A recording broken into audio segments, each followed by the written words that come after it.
Bonjour à toutes et à tous, et bienvenue sur Ondes lycéennes.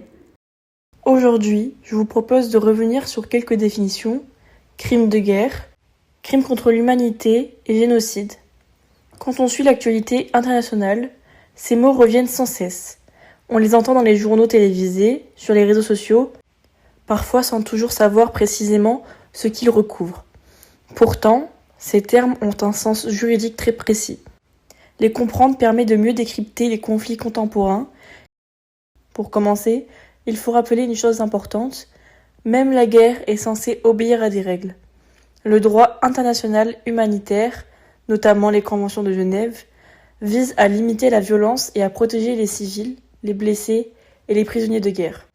Lorsqu'un État ou une armée viole gravement ces règles pendant un conflit armé, on parle alors de crime de guerre. Cela peut être par exemple le bombardement volontaire de populations civiles, la torture de prisonniers ou encore le pillage. Un point clé à retenir, c'est que sans guerre, il ne peut pas y avoir de crime de guerre. Mais certaines violences vont au-delà du cadre strict du combat. C'est là qu'intervient la notion du crime contre l'humanité. Ici, il ne s'agit plus seulement de violation de règles de la guerre, mais d'attaques massives ou systématiques dirigées contre des populations civiles. Déportation, esclavage, torture ou persécution, pour des raisons politiques, ethniques ou religieuses, entrent dans cette catégorie. Contrairement au crime de guerre, le crime contre l'humanité peut être commis en temps de paix comme en temps de guerre. Ce qui compte, c'est le caractère organisé et répété de la violence, souvent décidé par un pouvoir politique. Parmi les crimes contre l'humanité, il en existe un qui occupe une place particulière: le génocide. Ce terme désigne la volonté de détruire intentionnellement, totalement ou partiellement un groupe humain défini par son origine, sa religion ou sa nationalité. L'élément central ici, c'est l'intention d'extermination. Il ne s'agit pas seulement de tuer, mais d'effacer un groupe de l'histoire. Les exemples les plus connus sont le génocide des Juifs pendant la Seconde Guerre mondiale ou celui des Tutsis au Rwanda en 1994.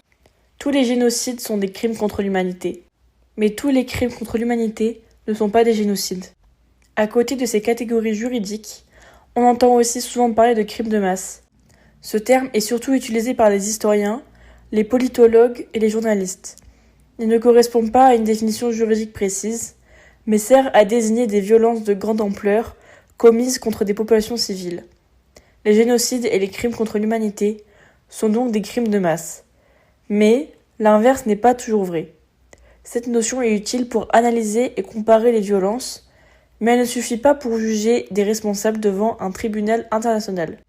Au final, ces distinctions ne sont pas qu'une question de vocabulaire. Employer le bon terme a des conséquences politiques, juridiques et mémorielles importantes. Nommer un génocide, par exemple, engage la responsabilité de la communauté internationale et peut ouvrir la voie à des poursuites devant la Cour pénale internationale. Maîtriser ces notions permet de porter un regard plus critique sur l'actualité. Comprendre ces mots, c'est déjà refuser de banaliser l'extrême violence et mieux saisir les enjeux du monde contemporain. Merci d'avoir écouté cet épisode d'Ondes lycéennes. À bientôt pour un nouveau voyage dans le passé, pour mieux comprendre notre présent.